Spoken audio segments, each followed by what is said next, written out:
episode of My Car Story, and today we're at the greatest muscle car show on the planet, the Muscle Car and Corvette Nationals. And we have our friends from out east. Pam, good to see you. And Gary Beineke. And Pam and Gary, first of all, last time we videoed, it was about 3 years ago, and it was a celebration, so it's always around this time.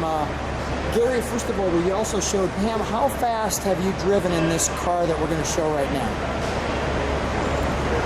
Pam's driven 208. 208 miles an hour you've driven in this one. And this is, Gary, share with us what year, make, and model this is that you've created, because there never was one of these. Right. These were based on plans that Chrysler had thrown away in 1970 for the upcoming model year for the race cars. This car is a 1971 Dodge Charger with the aero modifications that were done based on those engineering plans. So it would be the Daytona version of this car? Yes. Got it. Let's go right to our feature attraction. Pam, come right alongside me. So tell me, when you're driving this, I'm not even going to call it a car, this beast. Come on over. What's it feel like driving this on the track? Very stable, very grounded, very fast. Stable, grounded, and fast. Now, so Gary, being the engineer of this, how did you, as you can see, remember, there was never a 1971, so this is totally off of, if I understand, the last time we spoke, there were some designs of what this could have been, and you then created it. Yeah, there was never a 71 Daytona. They were in the 3/8 scale model plans at the time. That wind tunnel tested that model based upon what they found in the wind tunnel. They had a optimum configuration. So similar to the white car, which is our street version of this, this is the race version. Basically the same wing, the same nose, and it was wind tunnel tested down at Aerodyne in North Carolina, so that we could see exactly what the car was doing at speed. And so we found that we had to make some modifications to the front spoiler and some body angle adjustments to optimize the downforce for land speed racing. And also check the yaw of the car to make sure that at speed it wouldn't want to turn left or right. Pam, what do we have here? The scroll that's on the K&K Daytona was when Harry Hyde and his crew brought the K&K out for some land speed records at Bonneville. They had attended their first Bonneville Salt Flats September 13th, 1971, and we brought our K&K out for Speed Week September 13th, 2011, and made some records with this for our records. Made your records in this one. So this is, and there's that K&K lightning bolt that's on the original car, and then we have this right here. Lou, everybody asks what's the trailer hitch for? So the joke is that we tow our fast car with this car. But the reality is we have a push bar that we use to push the car off so you don't burn the clutch every time you got to do a run because of the gear ratios. But also on top of the push bar is the parachute mount. And so this way, when we want to go on a circle track and have some fun, we just remove everything. I got it. Okay, so let's take a look at the, is there anything in the trunk area that we need to see? There's a fuel cell and the wing braces. Okay, fuel cell, wing braces, sure, let's take a look. See, we have the battery box, emergency kill, the fuel, and you can note the wing braces that transfer the downforce to the frame underneath the trunk floor. And there's our braces, just like it was back in the day. So the sheet? On the original circle track cars, all the race teams, they were picking up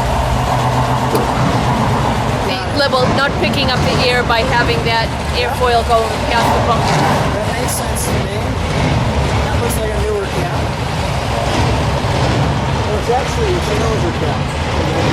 Oh, is it? It's a non-dress-up cap. That's what I'm Okay, let's open this up. So you notice the door handles look like they're block-offs, but I made it so you can get in and out easily. Open the steering wheel so you can get in and out. Full instrumentation. 200 miles an hour in this one. And you can see the gauges.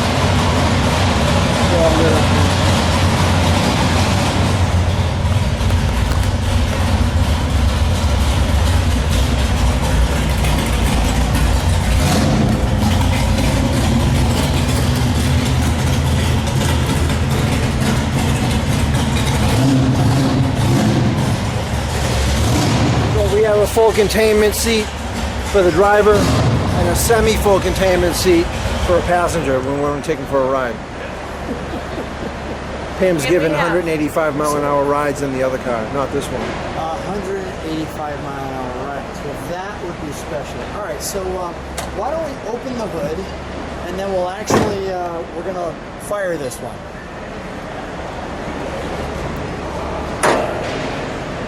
That's an all aluminum 588 cubic inch, sequentially fuel injected Hemi engine. Wow. It's 1,000 horsepower, no gas, 1,000 no boost. horsepower. 1,000 horsepower. Cool by So tell me what you have here. Is this the mock-up? We put a data plate on each one just to commemorate when it was built. What made you think of this? What made you say, I must do this? How did that all come happen? Bored. We went actually to we went to on board? Yeah, we went to Las Vegas. We did the petty driving experience. Yeah. We did, I think, 18 laps. And after doing that, we said, we've got to build a car and we have to go fast. And the only place you can do over 200 miles an hour, they're not going to let you out on a NASCAR track, is land speed racing. So that's when it all happened. What year was that? You'd have to ask Pam. She remembers everything. Yeah, okay. Let me go to the driver. So you went to Las Vegas In 2007. 2007, and you drove in the laps, and then you said we need to build one of these, and Yes, Gary said we that, need and to then build it started. How long did it take for the car to build? Like, Probably is it took a year. a year? That's incredibly fast. Yeah, inside of a year. Inside of a year. You're already ready to go. Go ahead. I don't want to slow down progress. Let's. Can you hold the engine open while she fires this?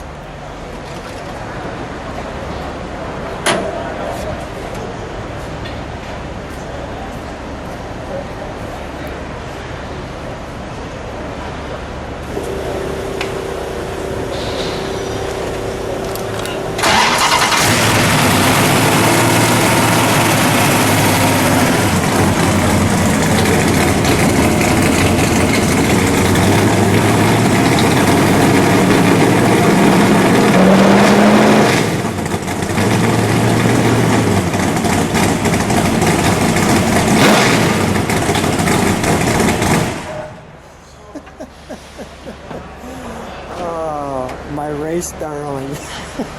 Come on out.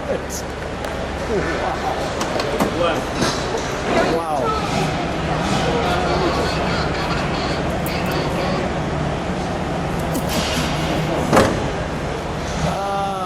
My East Coast race darling. Okay, come on over. You know, when we were building it, we had a lot of, we'd call up the land speed people that arranged for the land speed on the East Coast, and a lot of driver help for where do you put the toggle switch, where do you put the parachute, and he'd say, sit in the seat and don't move and try and reach all the buttons. And that was, you never know how tight you are actually in the seat when you get in with the harness and everything So in the hand. my first pass, I thought I was belted in okay. Yeah. And the tech guys came over before I did my run. While it was running, fully helmeted, full harness device, and they pulled down on the shoulder belts. I felt my vertebrae cracking. Oh my gosh. And they said, "Can you breathe?" I said, "No," and they said, "Good." And then we fired it up, and I realized that I couldn't reach the electric water pump switch. I was so strapped in so tight, Yeah. I couldn't move, so I had to use my foot to throw the switch on. And then when we got back, we made longer switches. What a wonderful treat to see this build, this creation, your creativity. Our favorite race car girl is back on the channel. Thanks so much for being on My Car Story. Good seeing you guys again. Thanks, pleasure. Lou. Good to be here.